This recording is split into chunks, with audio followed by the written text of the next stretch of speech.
O Amor do Espírito na Hellinger Ciência. Bert Hellinger, 2009, editora Atma.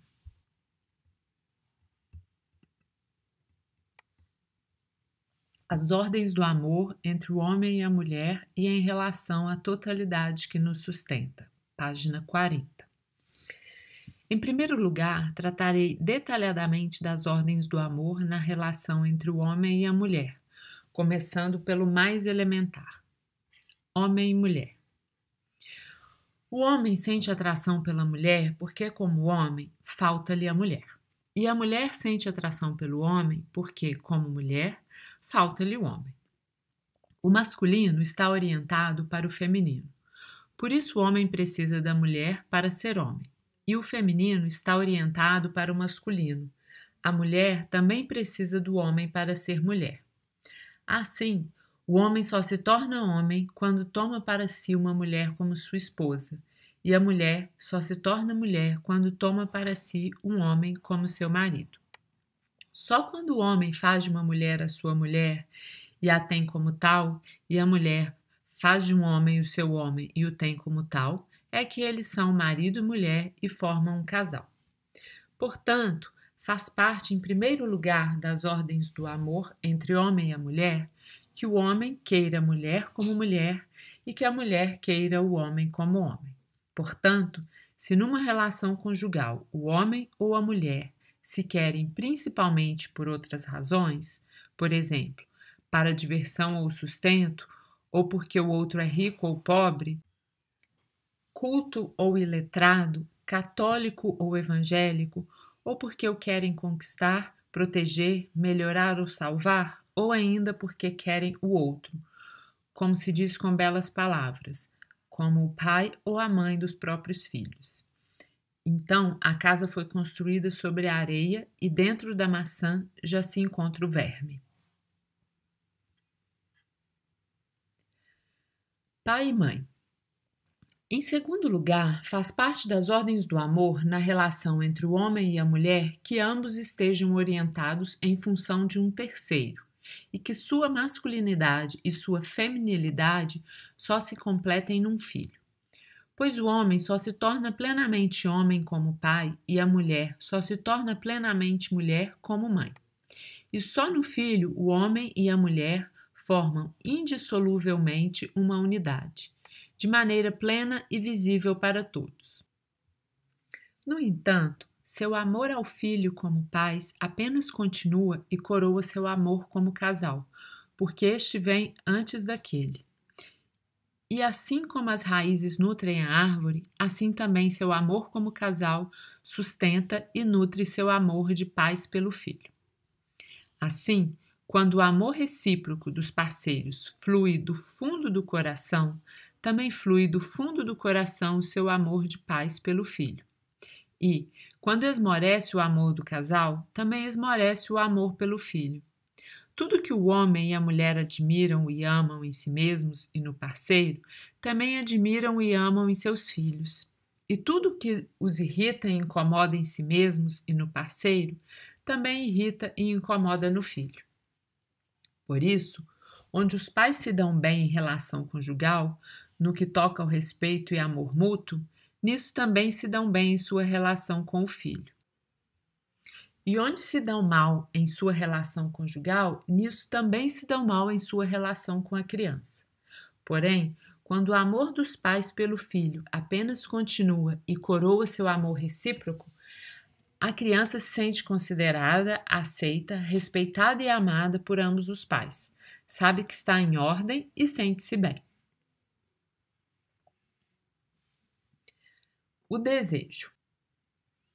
Um casal procurou um conhecido terapeuta e lhe pediu ajuda nos seguintes termos: toda noite nos empenhamos ao máximo para corresponder à nossa responsabilidade na conservação da espécie humana. Entretanto, apesar de nossos esforços, não conseguimos até agora cumprir essa nobre missão. Onde erramos? O que precisamos aprender e fazer?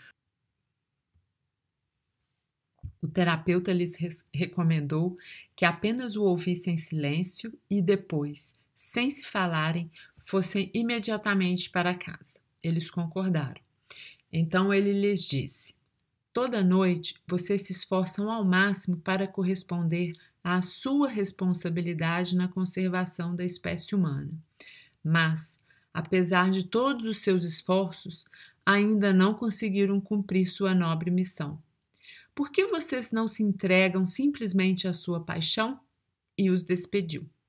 Então eles se levantaram e foram às pressas para casa, como se não pudessem esperar mais. Mal se viram sós, deixaram cair as roupas e se amaram com gozo e paixão. Em 2 semanas a mulher engravidou. Uma outra mulher, já não tão jovem, no acesso de pânico ante a perspectiva de ficar solteira, publicou no jornal o seguinte anúncio: enfermeira procura viúvo com filhos para fins matrimoniais. Que expectativa de intimidade poderia ter essa relação? Ela poderia ter escrito: uma mulher quer um homem, quem me quer? A consumação do amor.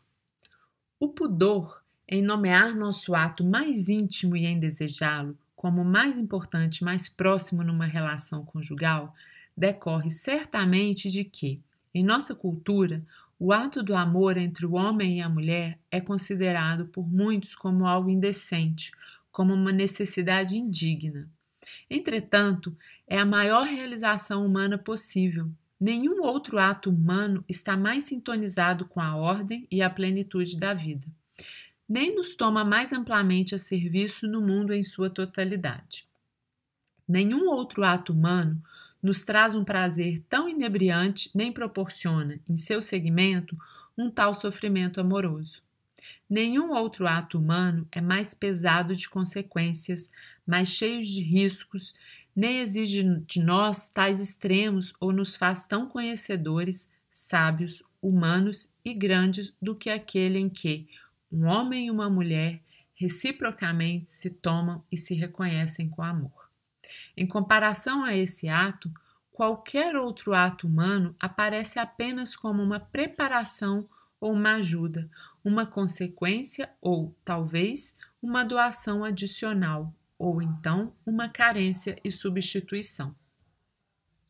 O ato do amor entre o homem e a mulher é simultaneamente o nosso ato mais humilde.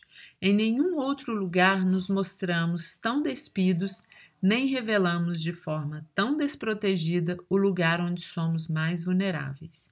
E é por isso, também, nada protegemos com pudor mais profundo do que o lugar onde o homem e a mulher se encontram amorosamente e onde mostram e confiam mutualmente o que possuem de mais íntimo. A consumação do amor entre o homem e a mulher é também nosso ato mais corajoso, pois, ao se unirem para o resto de suas vidas, o homem e a mulher, embora estejam no início e antes da plena realização, já têm o fim diante dos olhos, percebem seus limites e encontram sua medida. O vínculo do casal. De acordo com uma bela expressão da Bíblia, através da consumação do amor, o homem deixa seu pai e sua mãe e se une à sua mulher, e ambos se tornam uma só carne.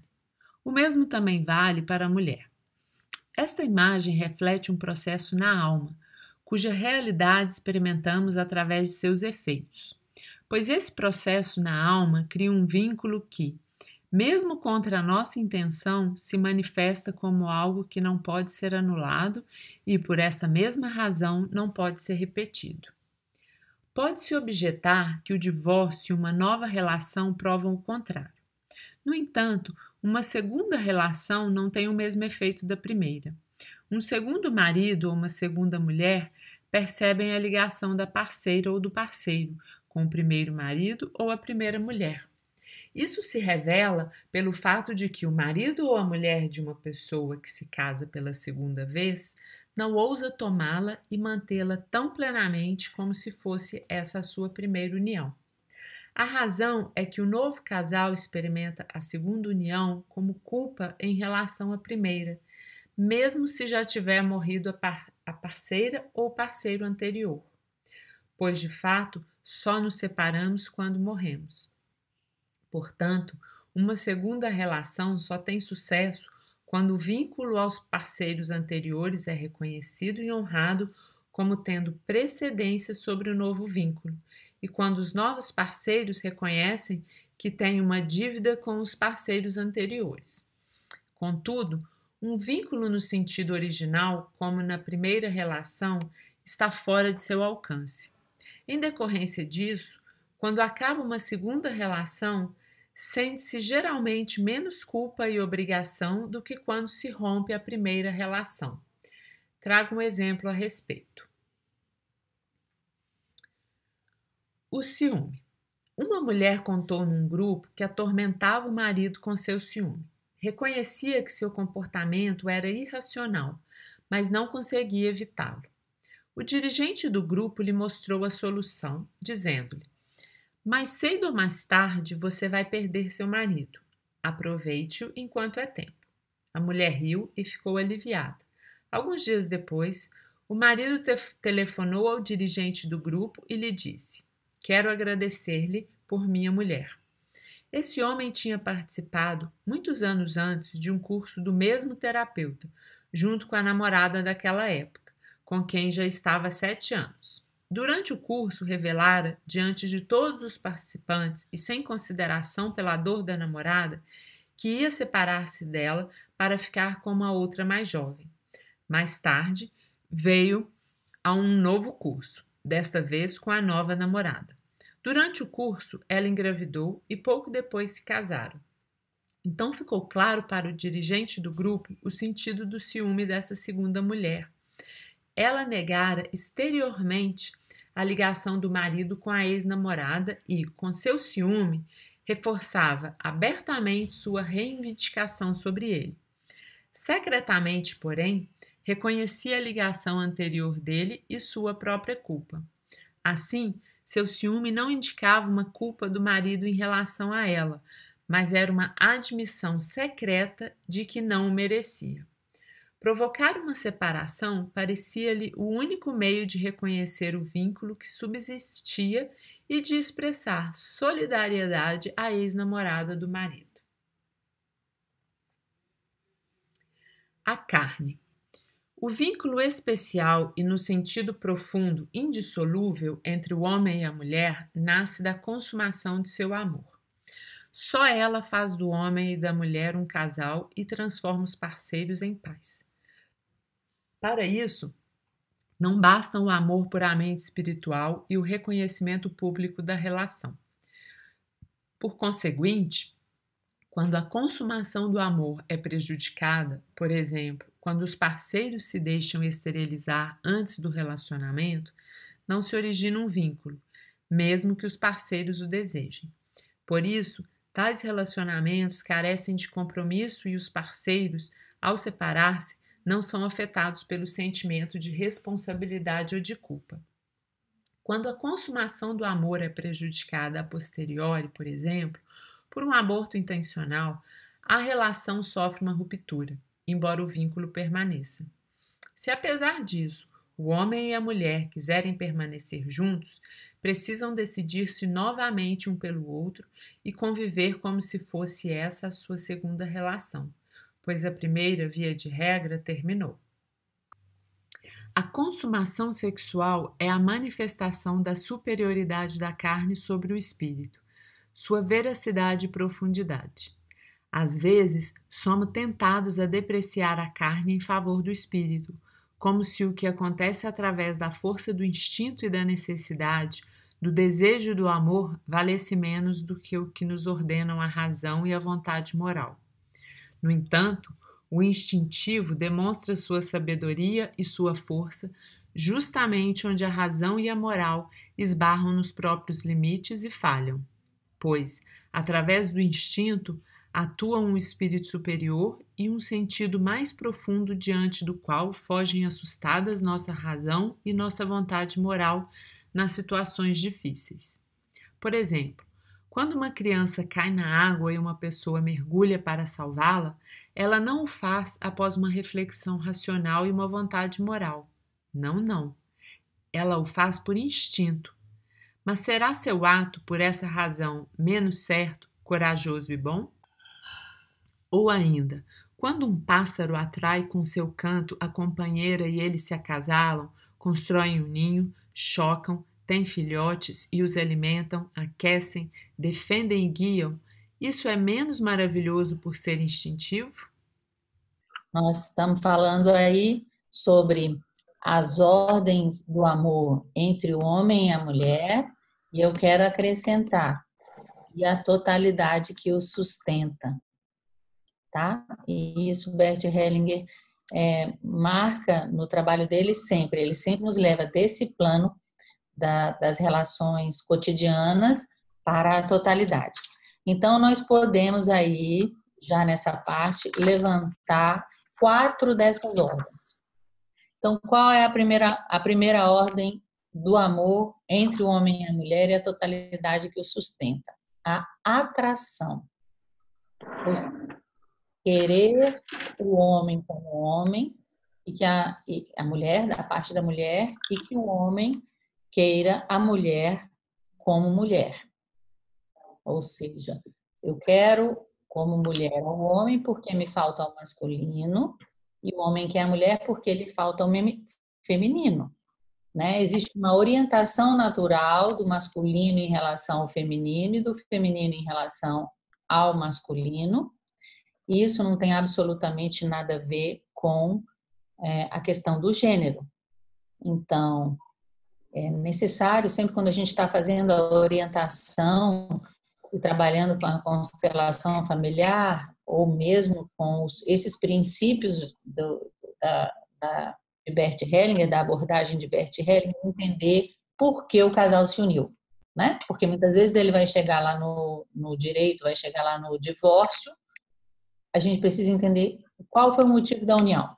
Foi diversão, foi porque a pessoa queria um sustento, queria uma companhia, porque a família achava que aquele era o homem correto, eu estava grávida, eu tinha que me casar, porque eu queria um pai ideal para os meus filhos, era uma pessoa com que eu queria conquistar, ou que eu queria proteger. Todos esses são motivos que não são válidos. E Bert Hellinger coloca muito claramente, são motivos pelos quais fazem com que um casamento seja construído com a sua base na areia. Então, a primeira ordem do amor quer dizer, eu me interesso por esse homem ou por esta mulher porque me falta o masculino e o feminino, tá? A segunda ordem do amor é que o casal esteja orientado a um terceiro. Ou seja, que eles vão se olhar, eles vão sentir atração enquanto homem e mulher uns pelos outros, mas logo eles vão se virar e olhar para a vida, para um projeto ou para um filho, tá? E vejam que coisa interessante, porque tudo aquilo que eu admiro, amo, no meu companheiro, eu também o faço em relação ao meu filho. E tudo aquilo que eu rejeito, eu também o faço em relação ao meu filho. Então, ele mostra, de uma certa maneira, esse processo de projeção nos filhos, né? E daí a nossa, como é importante para nós isso, do que acontece na relação dos pais, porque as crianças que vão estar com algum problema, as crianças ou os jovens que vão estar em algum problema, eu, em primeiro lugar, preciso ver o quê? O que levou o pai e a mãe a se unir e como um percebe ao outro, tá? Terceira ordem do amor entre o homem e a mulher e a totalidade que o sustenta, o desejo, a sexualidade, que dentro da compreensão hellingeriana é a nossa maior realização, né? É o momento onde nós somos, de uma certa maneira, tomados a serviço da vida, é o nosso ato mais grande, onde nós experimentamos o maior prazer, o maior dor, os efeitos mais pesados das consequências, né?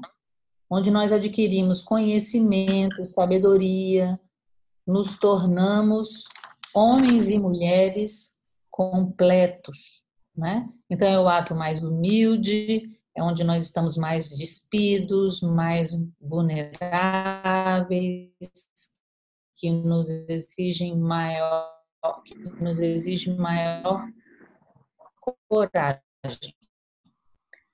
É como se ele já tivesse em si mesmo a semente do início e o fim, a morte, né? Porque dentro da compreensão de Bert Hellinger, dentro de todo o início, todo relacionamento de casal, já está presente o fim, já está presente a morte. E isso é muito interessante, porque dentro da nossa cultura tem essa ideia de um amor eterno que não visa, que não olha para esse fim. Então, é uma lembrança importante que Bert Hellinger nos traz. E até agora, a quarta e última ordem do amor, que é uma consequência dessa terceira, é essa consumação. Qual é o resultado desse desejo? Então, existe entre o homem e uma mulher uma atração, essa atração leva os dois a se unirem, a estarem olhando para um terceiro, seja um filho ou um projeto, os leva através do desejo a realizar algo que é maior do que eles mesmos, que tem a ver com essa totalidade que o sustenta, quer dizer, eu sou atraído por um homem ou por uma mulher por algo maior e sou tomado por essa atração para realizar algo que está além da minha compreensão individual, além da minha razão. Com esse desejo, acontece algo que é a consumação desse amor, ou seja, se cria um vínculo onde homem e mulher se tornam uma só carne, né? E esse vínculo, na compreensão do Bert Hellinger, ele nunca termina. Somente a morte faz com que esse vínculo se dissolva, ele não pode ser anulado e nem pode ser repetido. Ele é um vínculo único, tá? E ele mostra também algo muito importante de que o primeiro vínculo nunca vai ter a mesma força, nunca vai ter o mesmo efeito do que um segundo vínculo, ou seja, do que um segundo relacionamento, porque esse segundo relacionamento sempre é sentido com uma certa culpa, né, em relação ao primeiro. Então, o segundo relacionamento, dentro do nosso processo de orientação, só pode ser bem-sucedido quando se reconhece que o primeiro vínculo é eterno até que a morte nos separe. Não o relacionamento de casal, seja ele no papel, seja ele numa convivência, isso pode acabar. O que não acaba é o vínculo, tá? E outra coisa, para poder finalizar, sobre isso eu ainda teria para dizer, vejam bem, que esse vínculo, ele tem a ver com a carne, ou seja, não basta para que exista esse vínculo apenas o amor espiritual ou o reconhecimento social. Aqui o que importa é um vínculo que está dentro desse desejo, que está dentro dessa sexualidade. E ela é tão, tão importante que se existe um prejuízo, ou seja, se a sexualidade não pode acontecer, seja por uma questão de infertilidade, né? Ou seja, depois da consumação do amor por um aborto, existe um prejuízo para a relação. E isso precisa ser verificado. Então, se um homem se casa com uma mulher, e a mulher, por exemplo, não pode ter filhos, é como se esse homem estivesse fazendo um sacrifício muito essencial que dentro da relação depois vai precisar ser compensado, tá? E por fim, dessa parte, tem uma coisa muito interessante que ele fala sobre a dinâmica dos ciúmes, né? O que acontece com relação ao ciúme? Em primeiro lugar, ele se expressa como um medo de perder o outro. Então, qual é o remédio que o Bert Hellinger dá? Você vai perdê-lo de qualquer maneira. Então, aproveite enquanto dure. E é mais uma vez a força da realidade e a ajuda da morte. No sentido, olha, vai acabar. Não tem jeito. E depois Bert Hellinger mostra a dupla dinâmica que existe na questão do ciúme.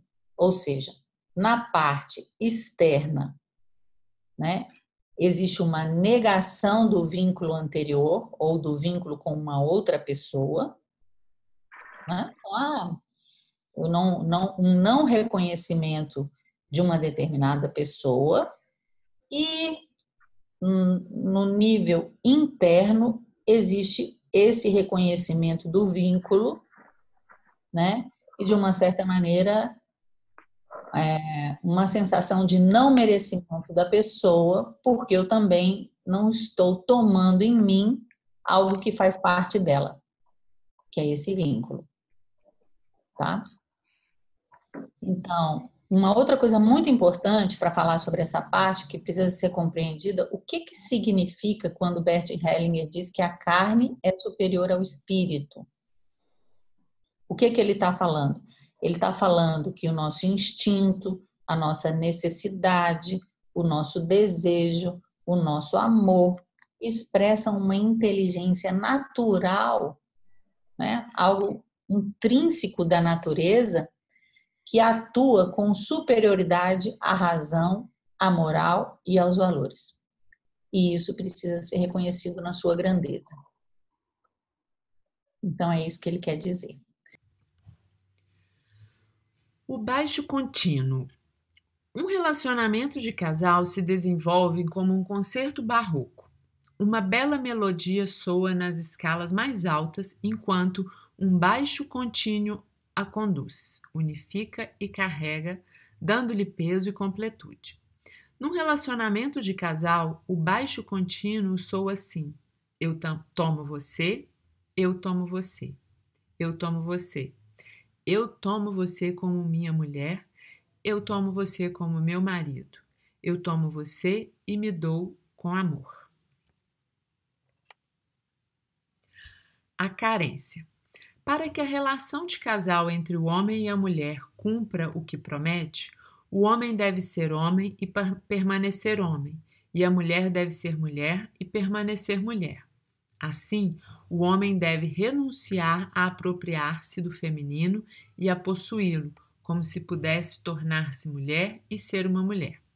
E a mulher precisa renunciar a apropriar-se do masculino e a possuí-lo, como se pudesse tornar-se homem e ser homem. Em um relacionamento de casal, o homem só é importante para a mulher quando é e permanece homem, e a mulher só é importante para o homem quando é e permanece mulher. Se o homem pudesse desenvolver em si o feminino e possuí-lo, não precisaria da mulher. E se a mulher pudesse desenvolver em si o masculino e possuí-lo, não precisaria do homem.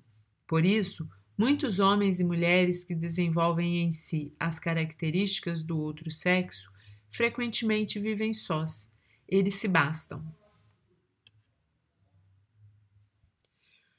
O filhinho do papai e a filhinha da mamãe. Portanto, as ordens do amor entre o homem e a mulher envolvem também uma renúncia, que já começa na infância. Pois o filho, para tornar-se um homem, precisa renunciar à primeira mulher em sua vida, que é sua mãe. E a filha, para tornar-se uma mulher, precisa também renunciar ao primeiro homem de sua vida, o seu pai. Por essa razão, o filho precisa passar cedo da esfera da mãe para o do pai. E a filha precisa retornar cedo da esfera do pai para a da mãe. Permanecendo na esfera da mãe, frequentemente o filho só chega a ser um eterno adolescente queridinho das mulheres, mas não um homem. E, persistindo na esfera do pai, a filha muitas vezes só se torna uma eterna adolescente, uma namoradinha dos homens, mas não uma mulher. Quando um filhinho da mamãe se casa com uma filhinha do papai, ele frequentemente busca uma substituta para sua mãe e a encontra na mulher. E a mulher busca um substituto para o seu pai e o encontra no marido. Quando, porém, um filho ligado ao pai se casa com uma filha ligada à mãe, eles têm mais chances de formarem um par bem-sucedido. De resto, o filho ligado ao pai costuma dar-se bem com o sogro, e a filha ligada à mãe geralmente se dá bem com a sogra. Ao contrário, o filho ligado à mãe frequentemente se relaciona melhor com a sogra do que com o sogro, e a filha ligada ao pai melhor com o sogro do que com a sogra. Animus e anima. Quando o filho permanece na esfera da mãe, o feminino inunda a sua alma, impedindo-o de tomar a masculinidade que vem de seu pai. E quando a filha permanece na esfera do pai, o masculino inunda sua alma, impedindo-a de tomar a feminilidade que vem de sua mãe. Carl Gustav Jung denominou o feminino presente na alma do homem de anima e o masculino presente na alma da mulher de animus. A anima se desenvolve mais fortemente quando o filho permanece na esfera da mãe. Curiosamente, porém, ele sente então menos compreensão e simpatia por outras mulheres e tem menos sucesso com as mulheres e com os homens. E o animo se desenvolve com mais força quando a filha permanece na esfera do pai. Curiosamente, porém, ela sente então menos compreensão e simpatia por outros homens e tem menos sucesso com os homens e as mulheres. A atuação da anima na alma do homem se mantém dentro de seus limites se ele passou cedo para a esfera do pai. Contudo, curiosamente, ele sente então mais simpatia e compreensão pelas características e pelos valores das mulheres. E a atuação do animus na alma da mulher se mantém dentro de seus limites se ela retorna cedo à esfera da mãe. Contudo, curiosamente, ela sente então mais simpatia e compreensão pelas características e pelos valores dos homens. Portanto, a anima resulta do fato de o filho não ter tomado o pai e o animus resulta de a filha não ter tomado a mãe. Vamos colocar aí como uma sexta ordem do amor entre o homem e a mulher, o baixo contínuo. Então, a continuidade, eu gosto de fazer uma brincadeira com os meus alunos. Se lembra daquela propaganda? Era compre batom, coma batom, sei lá, eu não me lembro do chocolate, né? Então, eu tomo você, eu tomo você, eu tomo você. Então, eu vou fazer um aconselhamento com o casal. Eu posso levar o casal a poder perceber o seguinte: existe um sim. Esse baixo contínuo é um sim. Eu tomo você e me dou com amor. Então, logo com esse diagnóstico, a gente já sabe como vai o casal. A gente já sabe como o relacionamento começou, e todos os outros passos em relação ao desejo, à consumação do desejo, estarem olhando juntos, seja para o filho ou para um projeto, mas eu preciso entender se a permanência, se a continuidade acontece através desse sim. E vocês vão ver em outros livros do Bert Hellinger que ele fala acerca de 3 palavras mágicas, né? Que no casal, a primeira é o sim, é esse baixo contínuo, depois é o por favor, né? Ou seja, me falta o homem, me falta a mulher, me falta o masculino. Então, eu peço e ao receber, agradeço. Então, isso é um diagnóstico muito importante no aconselhamento de casais, né? E aqui, nessa parte, ele fala de algo muito importante, que é o amadurecimento psíquico do homem e da mulher, né? Na perspectiva dele. Ele cita o Jung, falando sobre o significado da ânima e do ânimos, e ele mostra algo muito importante, que é quando o filho homem permanece na esfera da mãe, ele vai se tornar aquilo que ele chama de filhinho da mamãe. E ao estar conectado à esfera da mãe, paradoxalmente ou não, ele vai ter menos simpatia e compreensão acerca da mulher. Porque, de uma certa maneira, a própria alma dele está invadida por esse feminino quando eles estando dentro da esfera do pai, ele poderia olhar para a mulher e entender a diferença, tá? Isso é muito importante porque o amadurecimento psicoespiritual do homem e da mulher, ele acontece da seguinte maneira: os dois começam, em primeiro lugar, vinculados à mãe, né? O nosso primeiro grande amor. Por isso, em cada nova paixão, em cada novo enamoramento, nós revivemos esse amor primordial e maravilhoso com a mãe, né? Por isso, Bert Hellinger diz que mais sofre quem se separa, quem mais sentiu o sofrimento da separação da mãe, né? E depois da mãe, ambos, homem e mulher, vão para a esfera do pai. Vão para a esfera do pai. Esse é o segundo movimento essencial da vida. Isso acontece, digamos, a partir dos 7 anos o filho está completamente na esfera do pai, depois da mãe, depois esse processo vai seguindo em relação ao pai. Na adolescência, de uma certa maneira, o filho segue do pai para o mundo e a filha necessita, como ele mesmo colocou, o quanto antes retornar para a esfera da mãe. Tá? Então, esses seriam os 3 movimentos essenciais da vida, ou seja, para a mãe, para o pai e para o mundo, no caso dos meninos, e no caso das meninas, da mãe para o pai, do pai para a mãe. Existe um retorno necessário para que se complete esse amadurecimento espiritual. E, mais uma vez, eles nos dão uma dica, que é como está o seu relacionamento com o seu sogro, do mesmo sexo e com o sexo oposto. Tá bom?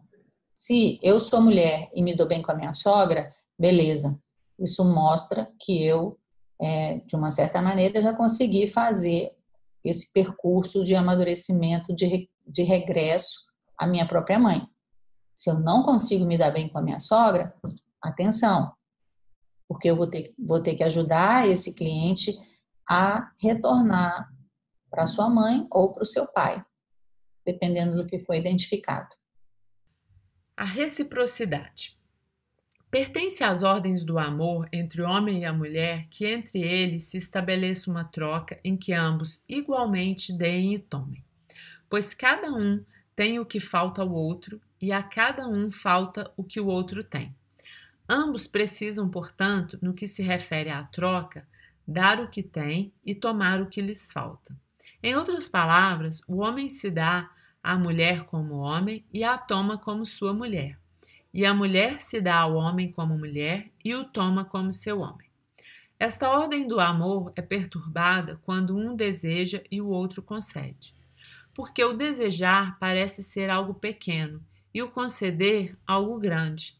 Então, um dos parceiros se mostra como carente e como alguém que recebe, e o outro, embora talvez ame, mostra-se como alguém que ajuda e que dá. É como se aquele que recebe se tornasse uma criança e aquele que dá se tornasse um pai ou uma mãe.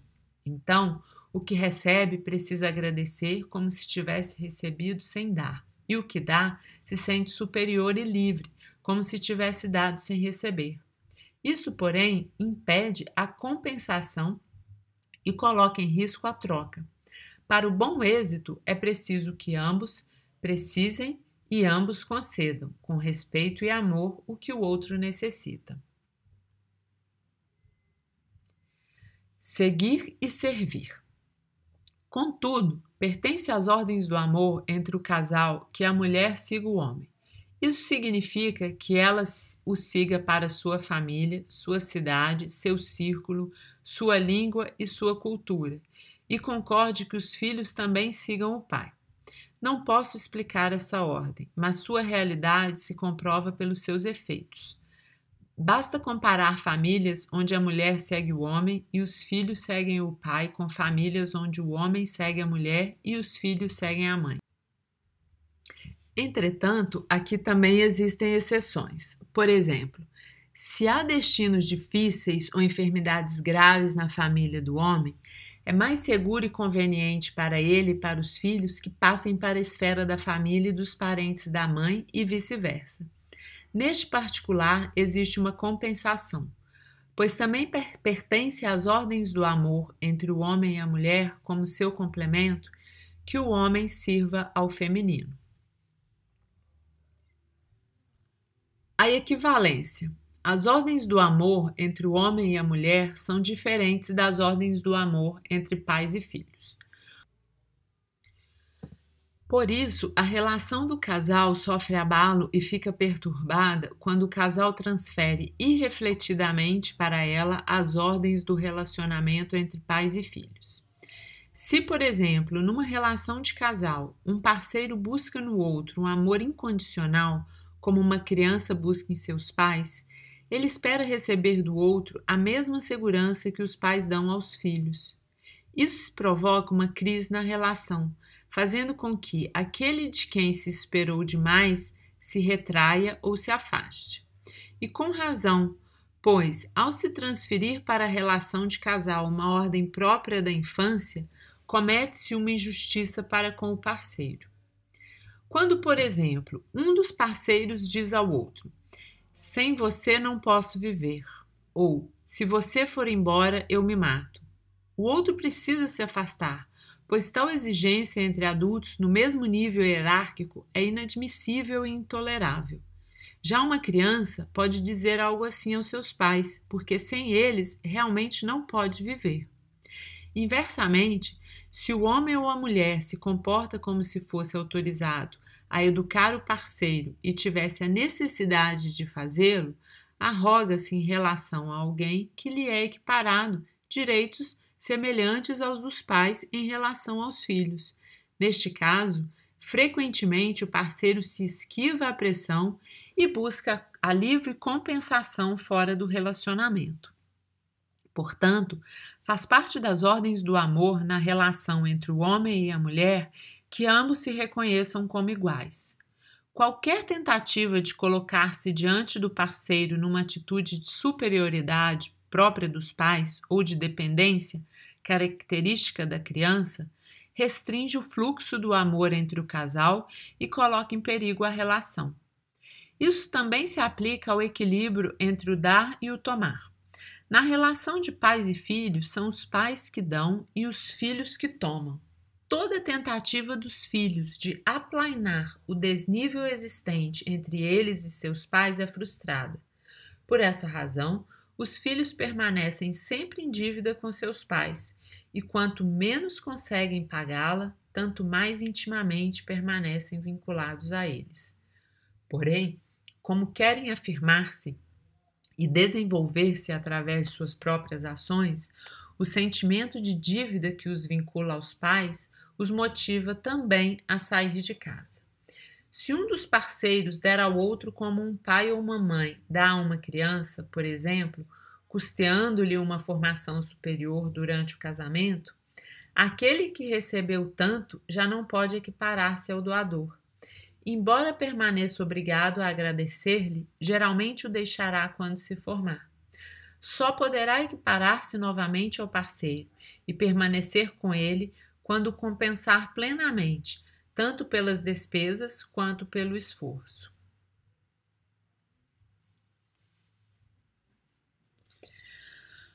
O equilíbrio. No nível do sexo, o homem e a mulher, embora sejam diferentes, equiparam-se em sua capacidade de dar e tomar reciprocamente. Eles se dão bem e progridem na troca amorosa quando o dar e o tomar entre eles também se compensam e completam em outros domínios. Isso vale tanto para as coisas boas quanto para as más.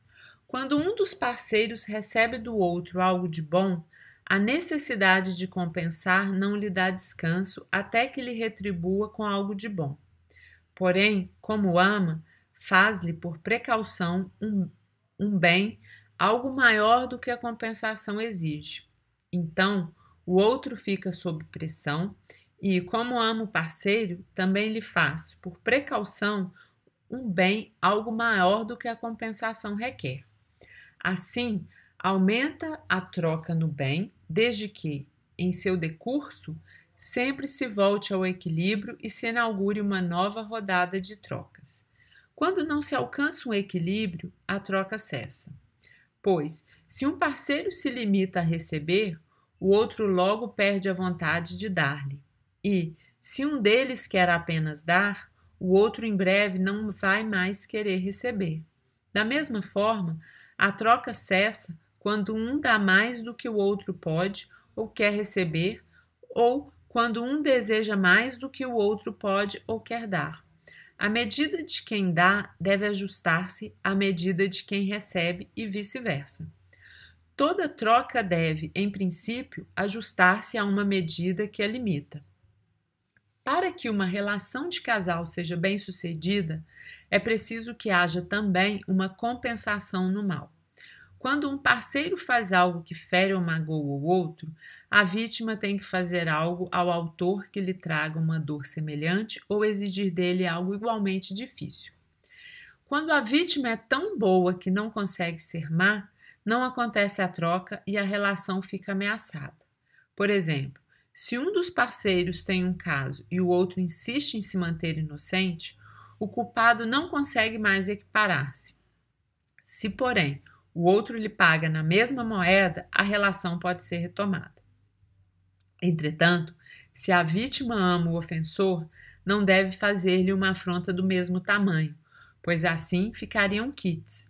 A vítima, ciente de sua própria inocência, deve ser cuidadosa em não enxergar na vingança, se não dá ao ofensor o direito de zangar-se por sua vez.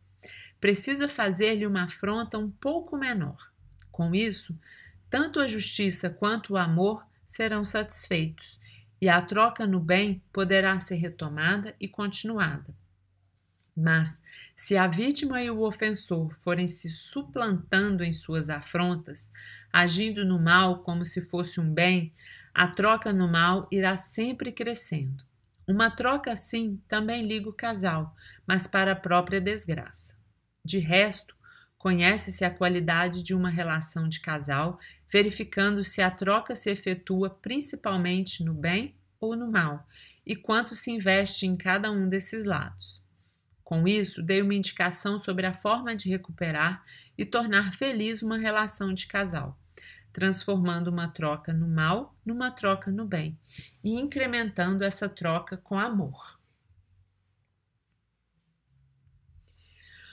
O entendimento. De suas famílias de origem, o homem e a mulher conhecem diferentes modelos ou padrões para a relação conjugal, tanto no bem quanto no mal. Por isso, para que a união seja bem-sucedida, precisam testar os modelos que receberam dos pais e, eventualmente, desprender-se dos padrões antigos e encontrar novos padrões para a sua relação. Nisso, frequentemente se defrontarão com sentimentos de inocência e de culpa. Se adotarem os padrões que lhes foram transmitidos, mesmo que sejam ruins, experimentarão um sentimento de inocência. Se abandonarem os padrões recebidos, mesmo que os novos sejam melhores, experimentarão um sentimento de culpa. Somente ao preço dessa culpa poderão conseguir o bem e a felicidade em sua união.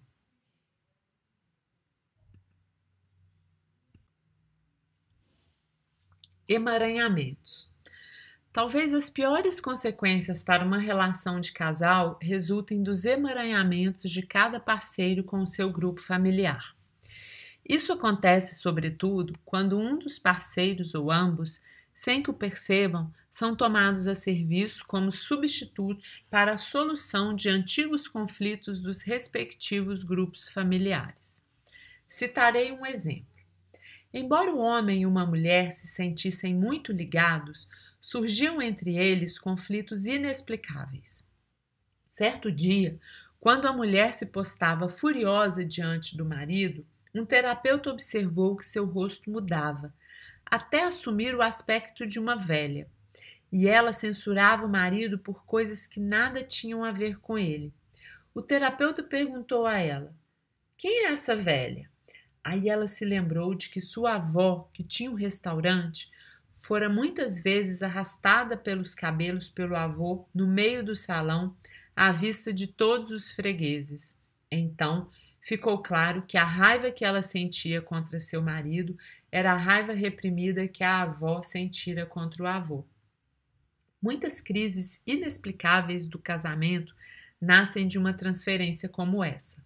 Tal processo, que é inconsciente, nos assusta porque ficamos entregues a ele e não sabemos sua causa. Depois de saber de tais emaranhamentos, tomamos mais cuidado quando nos sentimos tentados a ofender pessoas que não nos tenham dado motivos para isso. A constância. Alguns casais, desconhecendo a profundidade de seu vínculo, consideram sua união como um acordo cujos fins podem fixar ao seu bel prazer e cuja ordem ou duração podem predeterminar, alterar ou revogar de acordo com o seu humor ou comodidade. Com isso, porém, entregam sua união à leviandade e ao arbítrio. Talvez venham a reconhecer, tarde demais, que isso é regulado por uma ordem à qual devem submeter-se. Quando, por exemplo, um dos parceiros desfaz uma ligação de modo desrespeitoso e leviano, às vezes um filho dessa união morre ou comete suicídio, como se precisasse expiar uma grave injustiça. Na realidade, os fins de uma união nos são pré-estabelecidos e exigem de nós, se quisermos alcançá-los, constância e sacrifício. O processo de morte. Ao tomar uma mulher como sua mulher, o homem se faz homem por intermédio dela. Ao mesmo tempo, porém, ela também lhe tira a masculinidade e a coloca em questão. Assim, ele também se torna menos homem no casamento. E quando a mulher toma um homem como seu marido, torna-se mulher por meio dele. Contudo, ao mesmo tempo, ele também lhe tira a feminilidade e a coloca em questão. Assim, ela também se torna menos mulher no casamento. Por essa razão, para que o relacionamento conserve sua tensão, o homem precisa renovar sua masculinidade junto aos homens e a mulher precisa renovar sua feminilidade junto às mulheres. Contudo, na relação com a sua mulher, o homem perde sua identidade como homem, e na relação com seu marido, a mulher perde sua identidade como mulher, pois o homem e a mulher se distinguem sob todos os aspectos. Pois sim, uma pequena diferença. Quase tudo é diferente entre o homem e a mulher. Contudo, embora sejam tão diferentes, as maneiras masculina e feminina de encarar o mundo e os diferentes modos de sentir e de reagir são formas plenamente válidas e equiparadas de realização humana. Ambos, o homem e a mulher, precisam reconhecer isso. Mas assim, a mulher tira do homem sua segurança como homem e o homem tira da mulher sua segurança como mulher. Portanto, também precisam perder, no decurso de seu relacionamento, as respectivas identidades, como homem e como mulher, que adquiriram por meio do outro. Por essa razão, o homem e a mulher também experimentam sua relação como um processo de morte. Embora esperemos, ao entrar numa relação, que ela venha a ser a nossa realização máxima, ela também é, na verdade, uma morte progressiva. Cada conflito no casamento é uma etapa desse processo de despedida e de morte. Quanto mais tempo dura a relação, tanto mais perto chegam o homem e a mulher dessa renúncia extrema. Então, alcançam outro patamar mais elevado. A divisão entre homem e mulher pressiona no sentido da unidade. Contudo, a fusão dos dois sexos produz apenas uma unidade transitória, que não dura.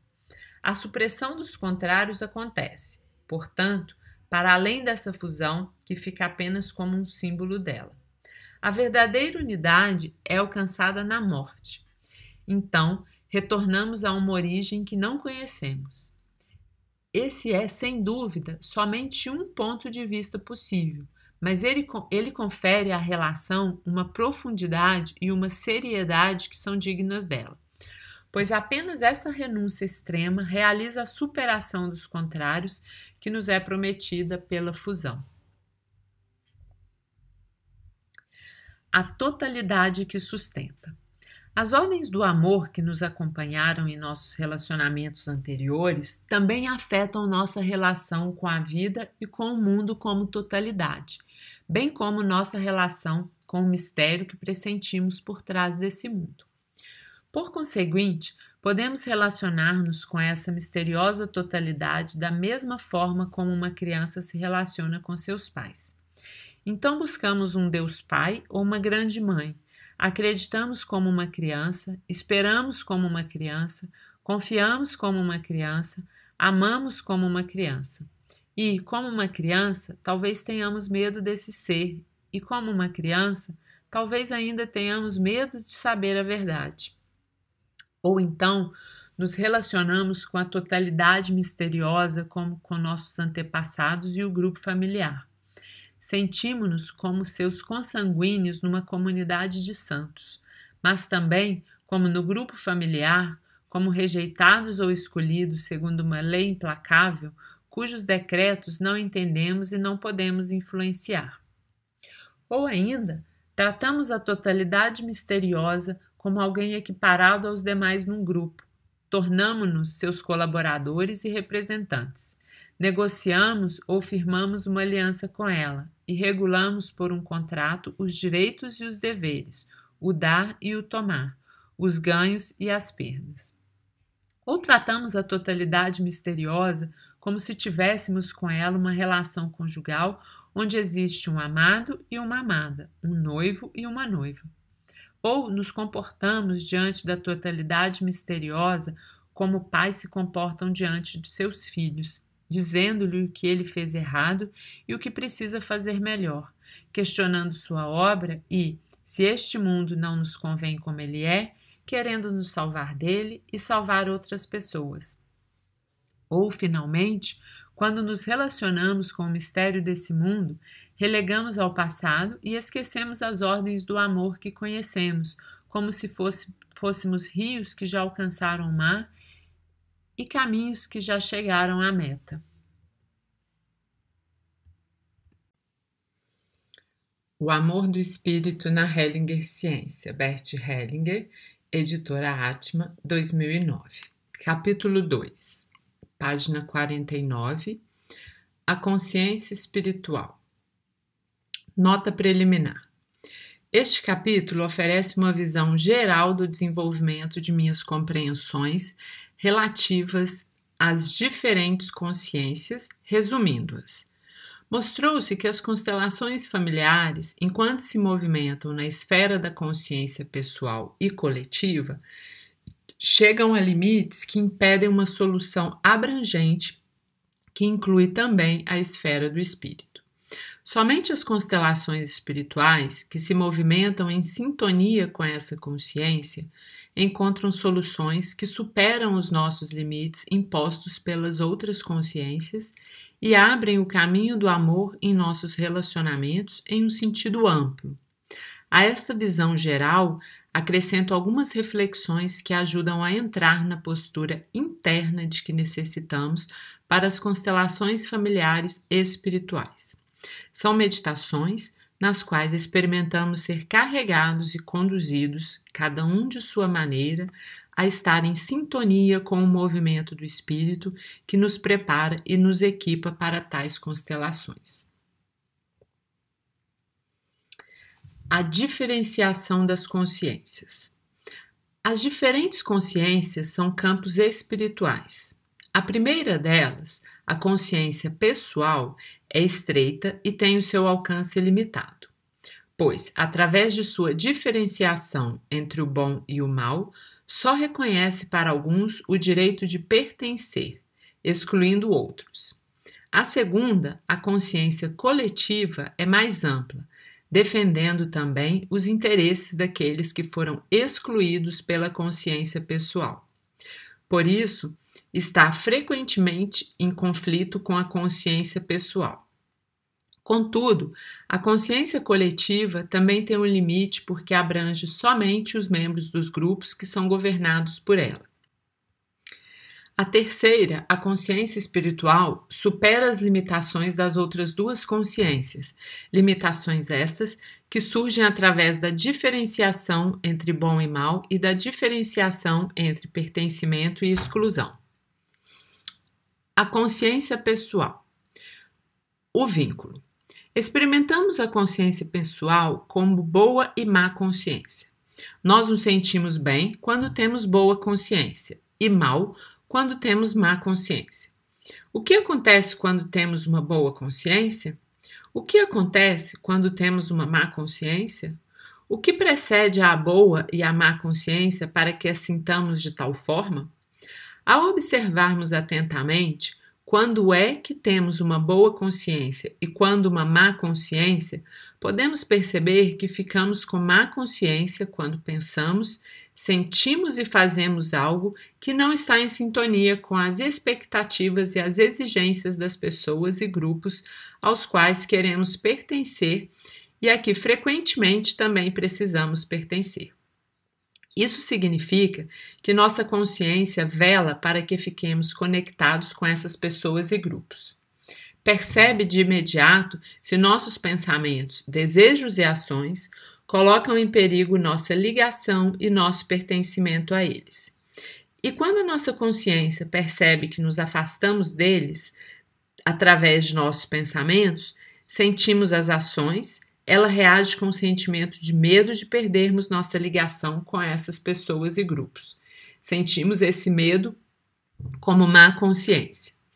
Por outro lado, quando pensamos, desejamos e agimos de uma forma que nos sintoniza com as expectativas e exigências dessas pessoas e grupos, sentimos-nos pertencentes e temos a certeza de podermos pertencer. O sentimento de termos assegurado o nosso direito de pertencer, sentimos como benéfico e bom. Não precisamos ficar preocupados de sermos cortados de repente por essas pessoas e grupos e nos experimentarmos sós e desprotegidos. Sentimos como boa consciência a sensação precisa de podermos pertencer. A consciência pessoal nos liga, portanto, às pessoas e grupos que são importantes para o nosso bem-estar e nossa vida. Contudo, é uma consciência estreita, pois nos liga somente a determinadas pessoas e grupos, excluindo-nos simultaneamente de outros. Essa consciência nos foi de suma importância quando crianças. As crianças fazem de tudo para pertencer, pois sem essa ligação e sem esse direito de pertencer, estariam perdidas. A consciência pessoal assegura nossa sobrevivência junto às pessoas e grupos que nos são importantes. Por isso, a sua importância só pode ser altamente apreciada. Vemos isso também através do autoconceito que a consciência pessoal tem na nossa sociedade e cultura. Bom e mal. Nesse contexto, podemos observar que nosso conceito de bom e mal são distinções feitas pela consciência pessoal. Elas estabelecem em que medida algo assegura o nosso direito de pertencer e em que medida isso coloca em perigo. O que assegura o nosso direito de pertencer, experimentamos como bom. Experimentamos como bom através da boa consciência, sem a necessidade de muita reflexão. Mas se olharmos para isso a certa distância, não saberemos se é realmente bom para nós ou até ruim para outros. Aqui, o denominado bom é somente sentido e é sentido como algo bom. Portanto, o bom é sentido como bom e defendido como bom, irrefletidamente. Para um observador fora desse campo espiritual, isso pode parecer algo estranho, algo que coloca a vida de muitos mais em perigo do que a seu serviço. Evidentemente que o mesmo é válido para o mal. Contudo, sentimos o mal mais fortemente do que o bom, porque está ligado ao nosso medo de perder o direito de pertencer e, igualmente, o nosso direito de viver. A diferenciação do bom e do mal serve, portanto, à sobrevivência dentro do nosso próprio grupo, serve à sobrevivência do indivíduo no seu grupo. A consciência coletiva. Por trás da consciência que sentimos atua ainda uma outra consciência. É uma consciência poderosa e seus efeitos são muito mais fortes do que as da consciência pessoal. Entretanto, permanece amplamente inconsciente para nós. Por quê? Porque sentimos que a consciência pessoal tem precedência em relação a essa consciência coletiva. A consciência coletiva é uma consciência grupal, enquanto que a consciência pessoal é sentida por cada indivíduo e está a serviço do seu pertencimento e da sua sobrevivência pessoal. A consciência coletiva tem em seu campo de visão a família e o grupo como um todo. Está a serviço da completude desse grupo e das ordens que asseguram a sua sobrevivência da melhor forma possível. Quando o interesse de cada indivíduo se contrapõe ao interesse do grupo, a consciência pessoal também se contrapõe à consciência coletiva. A completude. A consciência coletiva está a serviço de que ordens e como as impõe?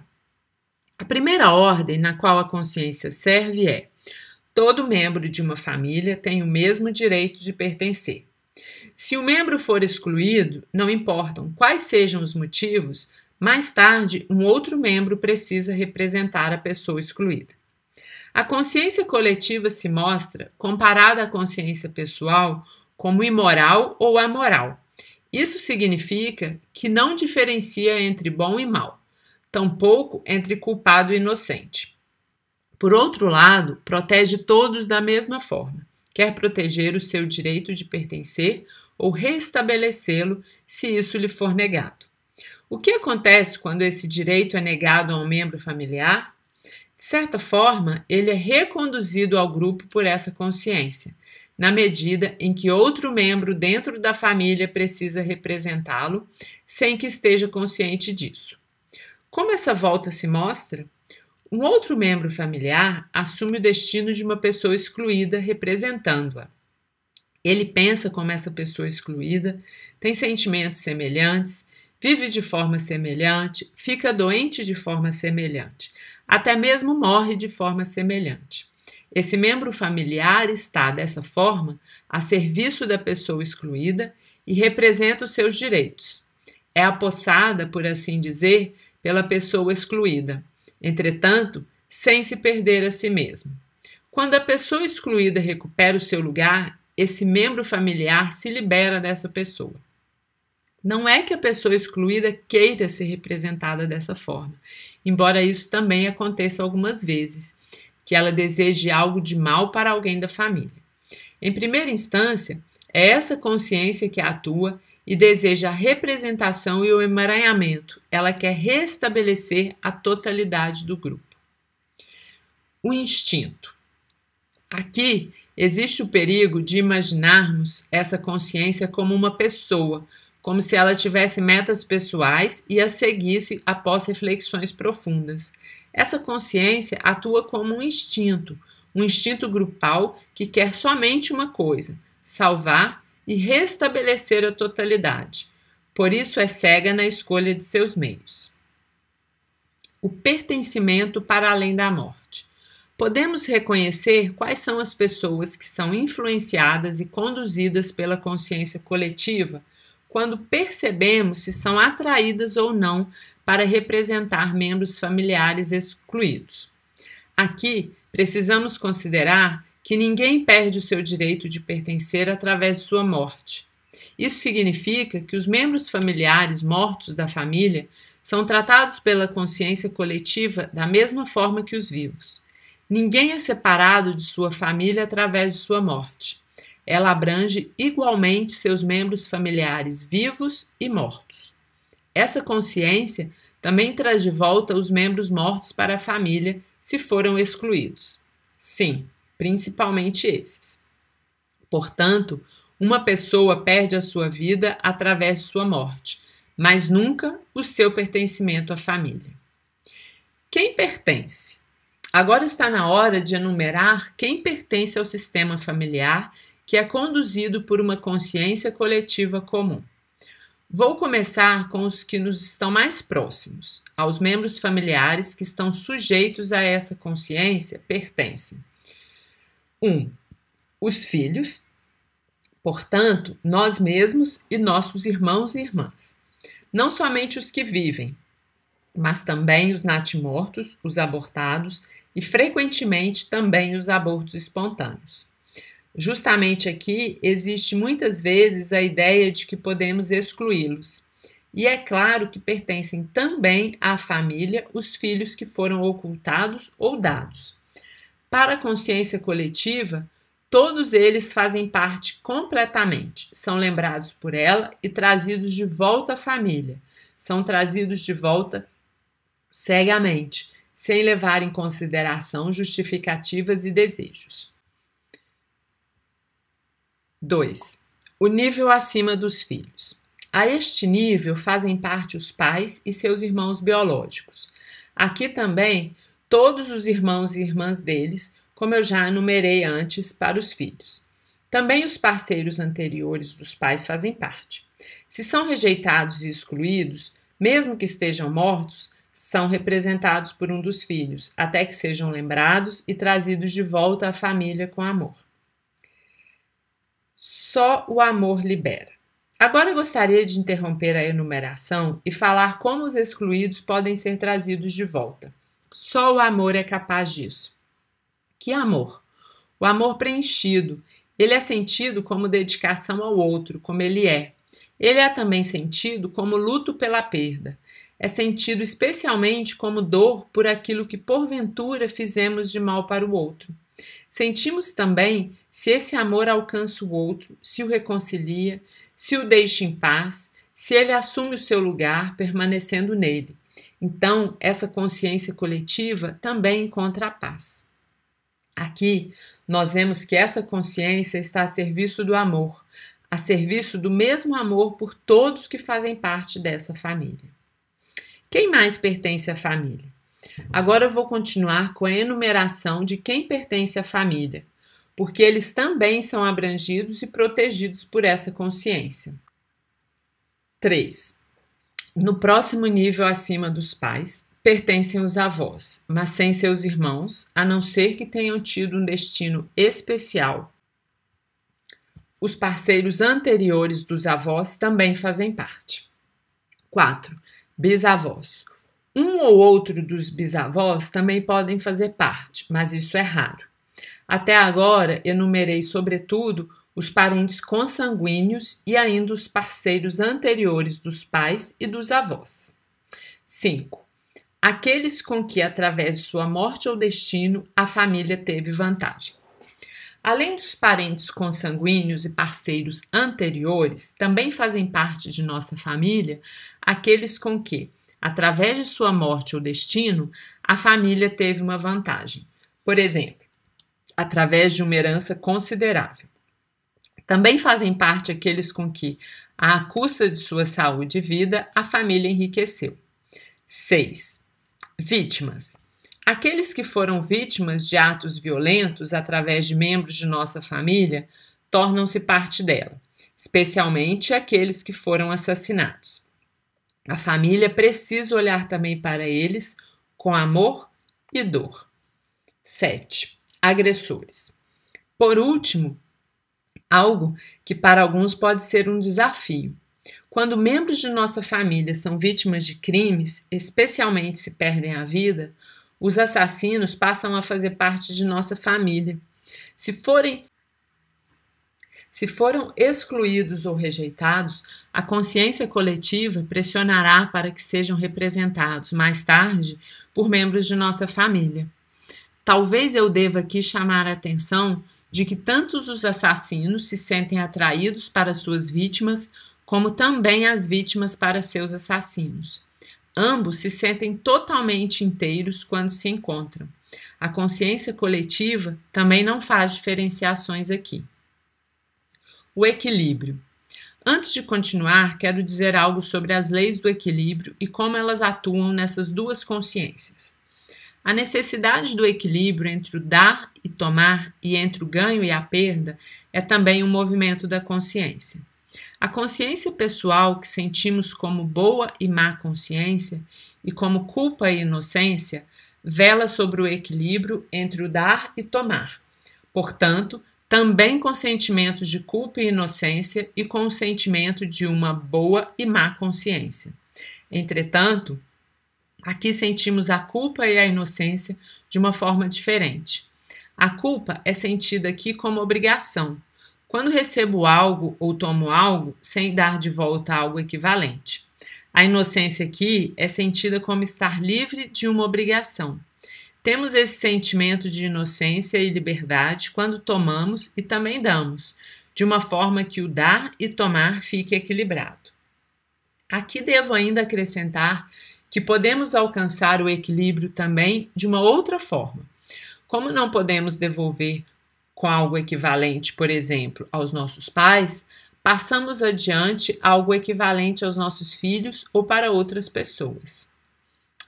A expiação. Nós também equilibramos através do sofrimento. Isso também é um movimento da consciência. Se causamos sofrimento a alguém, também queremos sofrer para equilibrar e, depois do sofrimento, temos novamente uma boa consciência. Essa forma de equilíbrio conhecemos como expiação.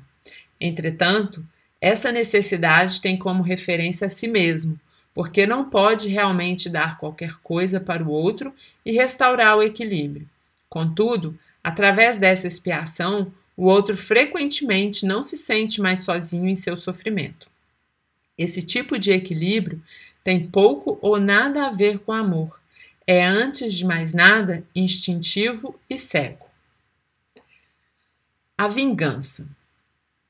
Temos a necessidade do equilíbrio quando alguém nos fez algo de mal, então queremos também fazer algo de mal a ele.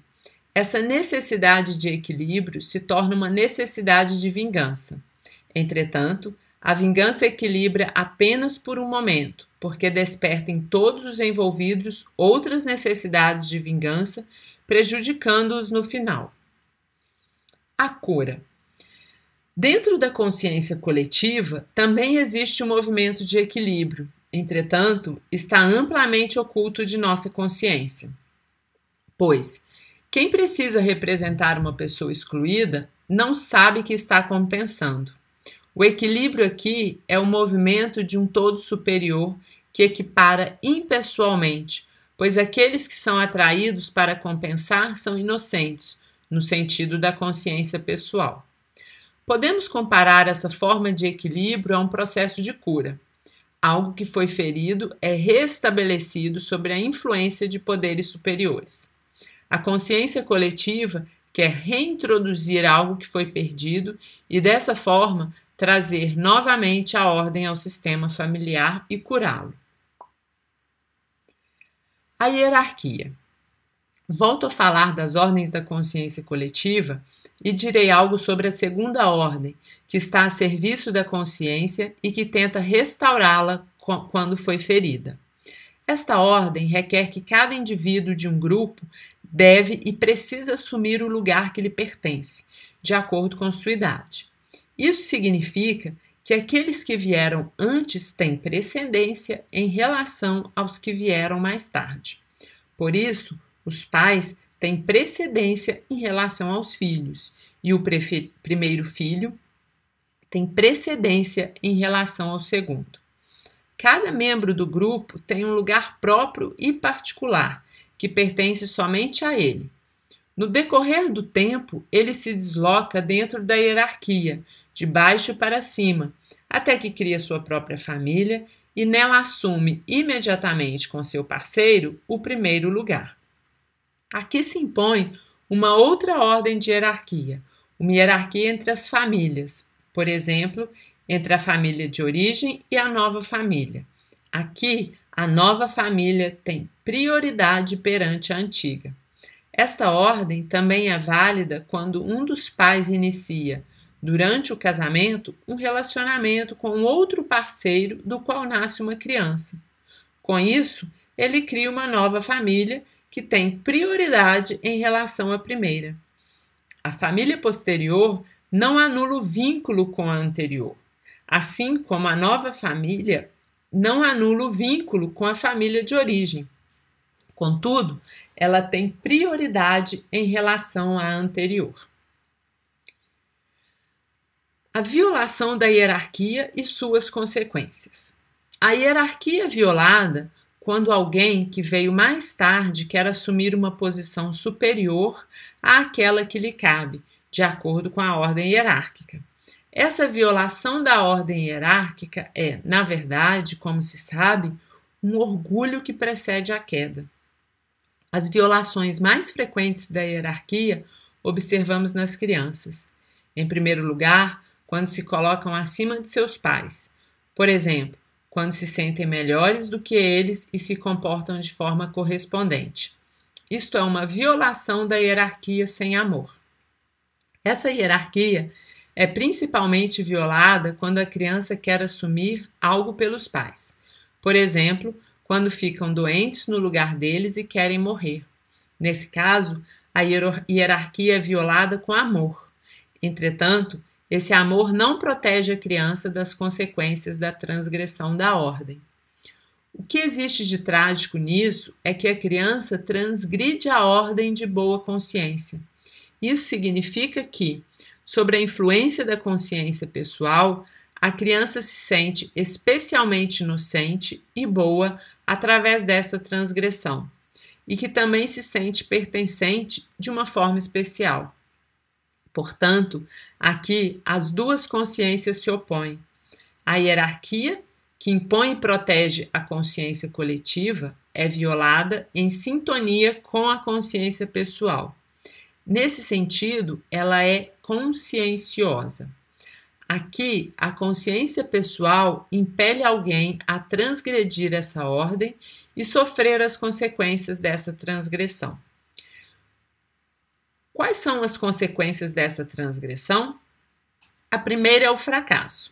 A pessoa que se coloca acima dos pais, seja sem amor ou com amor, fracassa. Isso é válido não somente dentro da família, mas também em outros grupos, por exemplo, em organizações. Muitas organizações fracassam através de conflitos internos, nos quais uma pessoa que é admitida depois ou um departamento que é criado posteriormente se eleva dentro da hierarquia em relação a um anterior que tem precedência.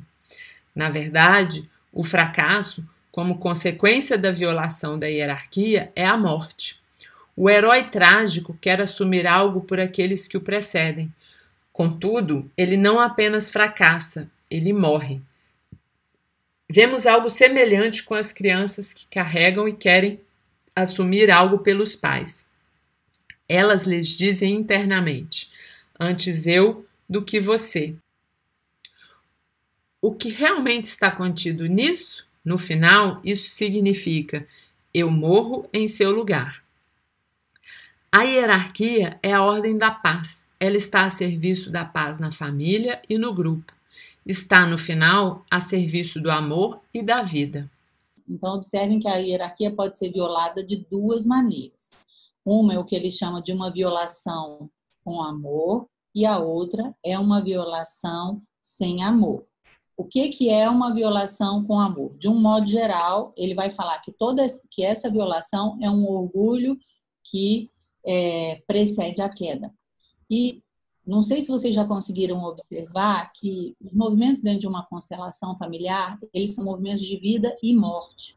Então, é um orgulho que precede a morte, que precede a doença, que precede ao fracasso, tá?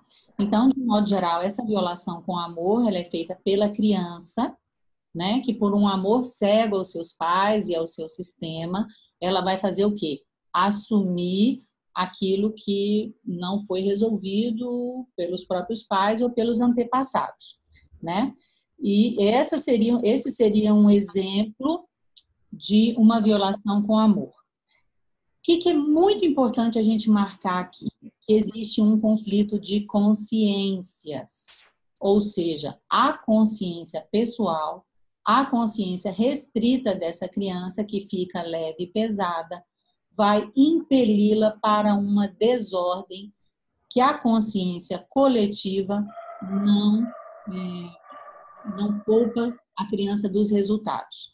Por isso, leva ao fracasso, à doença e à morte. Então, eu, de boa consciência, assumo alguma coisa pelo meu pai ou pela minha mãe, né, com essa frase interna: antes eu do que você, antes eu morrer do que você.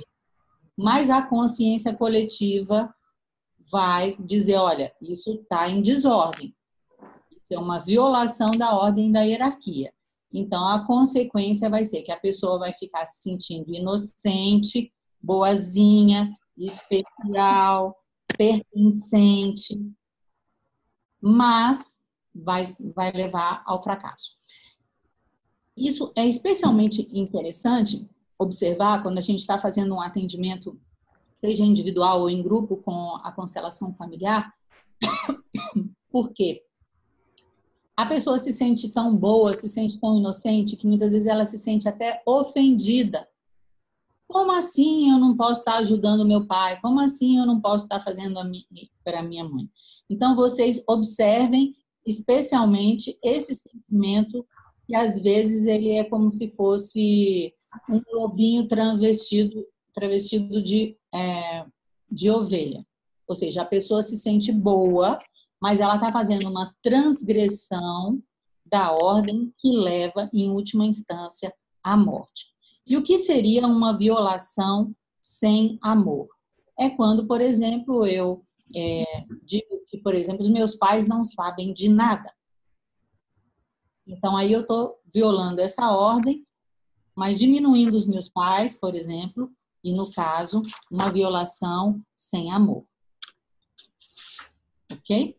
Sim. Temos E a outra coisa, observando que, como essas ordens são na empresa, que elas são também, elas existem da mesma maneira, existe a precedência dentro da empresa, daquelas pessoas e dos departamentos que chegaram, né? É uma ordem um pouco mais complexa, porque às vezes é criado um novo departamento dentro da empresa, ou chegam pessoas dentro de uma empresa que vão assumir uma posição hierárquica superior. Então, como proceder diante disso? Em primeiro lugar, deve ser observada a precedência, a ordem no tempo. Para então, depois que essa pessoa que chegou depois observa qual é o lugar dela dentro da ordem do tempo, ela possa, com esse respeito, assumir sua função na posição hierárquica da organização. O alcance. Até que ponto para trás a consciência coletiva alcança? Somente os mortos que conhecemos fazem parte? Ou essa consciência quer trazer de volta também os excluídos de muitas gerações anteriores? Talvez até nós, como éramos em uma vida anterior. Talvez até esteja a serviço de um movimento cósmico para o qual nada pode ficar perdido, nada que tenha existido. Nós também violamos essa hierarquia através de nossa crença de progresso, como se fôssemos melhores do que nossos antepassados, como se fôssemos superior a eles? O que acontece conosco se nos colocarmos internamente no nosso lugar adequado, humildemente no último lugar?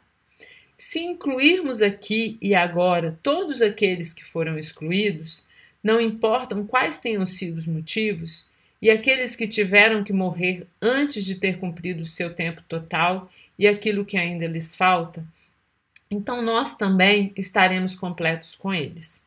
Em relação a isso, Rilke diz num poema: existe alguém que toma tudo em sua mão, como se fossem lâminas ruins, e quebra. Não é nenhum estranho, pois ele mora no sangue, que é a nossa vida, e sussurra e descansa. Não posso acreditar que ele faça mal. Contudo, ouço muitos falarem mal dele.